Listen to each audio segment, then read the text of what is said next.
these are huge pieces. And for one of the dishes I'm making, it's called like I don't know what it's called. It's a Afghan dish, with pumpkins. But you know, like when you can just like assume how to make something. Yeah, well, that's me right now.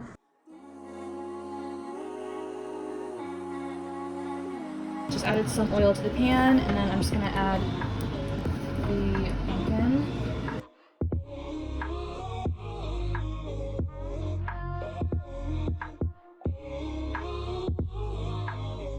Okay, so it's gotten to that beautiful like golden color that you can see there.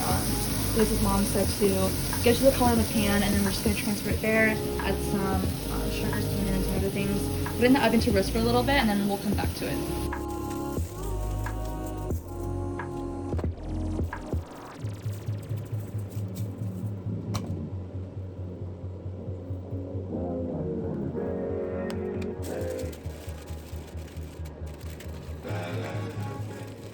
Okay, so as you guys saw, I put some cinnamon and some sugar, and I'm gonna put in the oven now. I'm gonna take my banana bread out, so we'll take a look at that too.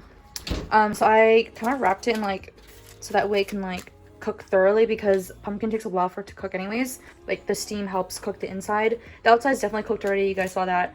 We sauteed it. So hopefully this will give it that nice like soft texture that we're looking for.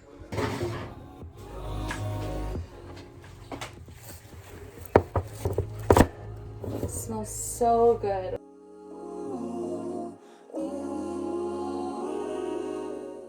And I think it's done. I don't know if you guys can see. It's just chocolate.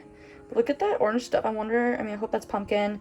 If I go like this, it tastes really good. So I'm excited for that. That was super fun to make. I basically followed the Sally's Baking Addiction recipe, which everyone knows is a great resource. The only differences I made, instead of normal flour, I just used half almond flour and half whole wheat. I did melted coconut oil instead of canola oil.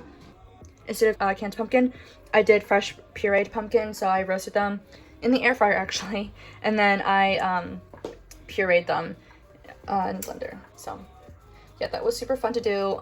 It's kind of fun experimenting with like baking recipes. You're supposed to follow it to a T, but like I'm a rule breaker, so I like to like not follow recipes completely.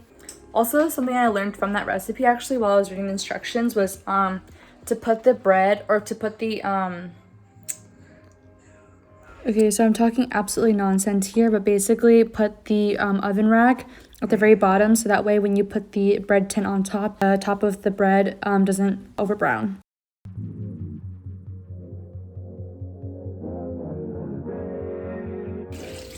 Okay, so same thing, same process. I just put some oil in the pan, and then now I'm just going to add some garlic and ginger, so fry that up, and then add the meat, and then the onions, and then the tomato paste, and then the crushed tomatoes, and then we can go ahead and add the pumpkin.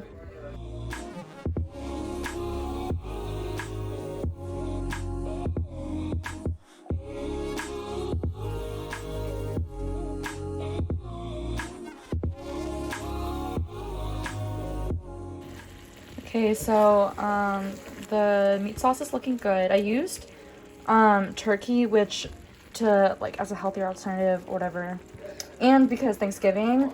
But I feel like every time I work with turkey, it always like looks dry or is dry. Actually, I haven't tried this yet, but I mean, it looks really dry. Other than that, though, the tomato sauce is great. The flour worked great. I'm interested to see how this tastes with the pumpkin. So beautiful. It smells so good. More cutting pumpkins. Here we go.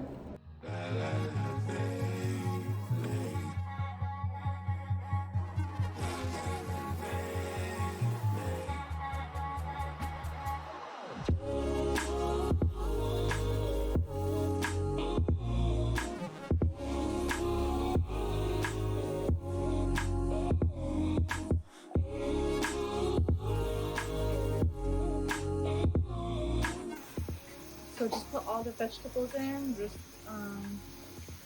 letting them fry a little bit, and then when it comes off, and then emulsify it.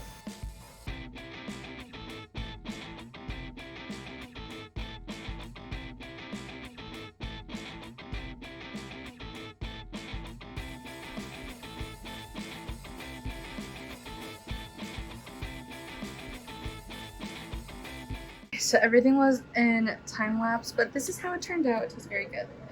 Yay. Dinner Thanksgiving at home Wait, where should we take a picture? for the Selfie? pandemic dinner. Okay. Selfie maybe?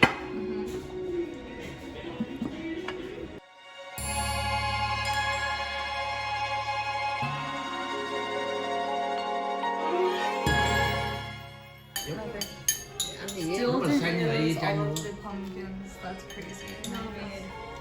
I made 3 pumpkin Đâu dishes. mình mua ăn đi. Yeah. Literally used so much pumpkin, but you take this out. This is why the worst piece here. The end piece. Wow, it looks like a healthy bread. You know the healthy breads? Bánh này không có bánh.